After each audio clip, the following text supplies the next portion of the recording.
There's a vitally important story in Crooks and Liars today that everybody should read if they care about their health. They say, quote, "The New York State Attorney General's office accused 4 national retailers on Monday of selling dietary supplements that were fraudulent and in many cases contaminated with unlisted ingredients." They say the authorities said they had run tests on popular store brands of herbal supplements at the retailers Walmart, Walgreens, Target, and GNC, which showed that roughly 4 out of 5 of the products contained none of the herbs listed on their labels.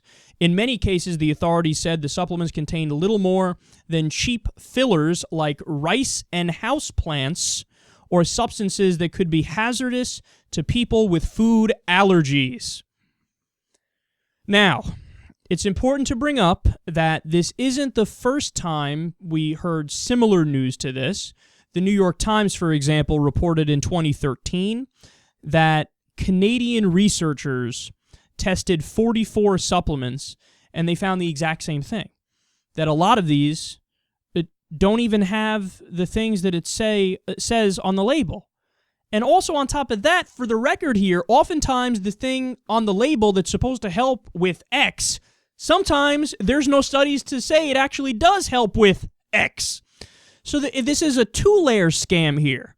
What's in the pills, what's in the supplements, is not what they say is in the supplements, and even if it was what they said was in the supplements, it wouldn't necessarily fix whatever thing you're talking about. Of course, it would vary from product to product, and we have to go case by case, but you still get my overall point nonetheless. So, when you trace the regulatory history back on this, you find out exactly why the supplement industry is a giant scam.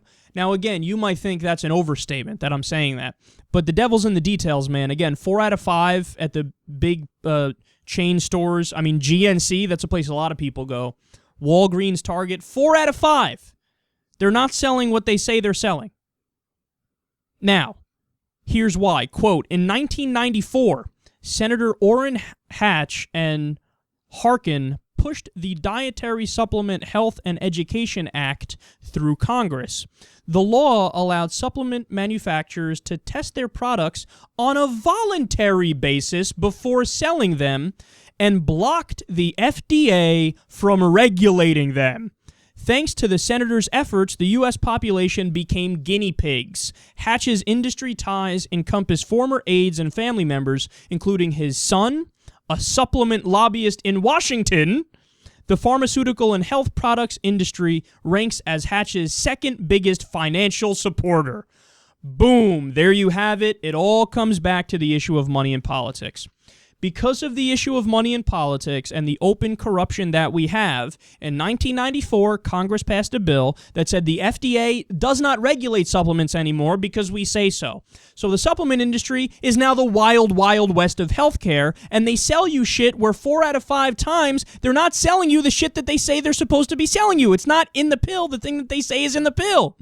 They put fillers in there like soybeans or rice or houseplants, they said. I mean, this is the perfect story to highlight the problem of having no regulation, right, or having what's called regulatory capture, where people from the industry do the so-called regulation, which is just non-regulation. It's the problem of that, and it's the problem of corruption, money in politics. It's laid out right here for you. And the reason why I think this is a super important story, perhaps more so than other stories with similar themes, is that a lot of smart progressives and liberals also take supplements. And they expect that when they get their multivitamin or when they get their St. John's wort or when they get whatever product they happen to be taking, they expect that what's in there is what it says is in there. Because you go to the store and you look at the shelves and there's all these different products and they have fancy labels and everything looks official.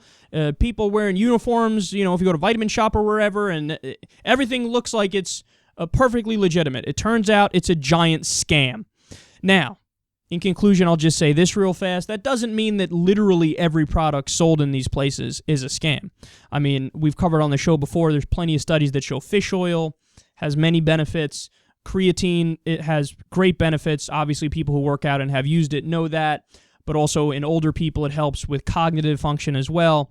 So there are certain things that are legitimate products that are good for people in certain circumstances. So this isn't a complete indictment of the industry, but it is an indictment of a majority of the industry. A majority of supplements are bullshit. And that's not me saying that. That's not just my opinion. This is the New York State Attorney General's office who did research on this and found out that 4 out of 5 of them are bullshit. And it's also the New York Times and the Canadian researchers who did the study and found the same thing. And it's also the history of deregulation in America, which opened the door for bullshit supplements to come into play because they said, FDA, hands off. This is the result right here, and now you know it.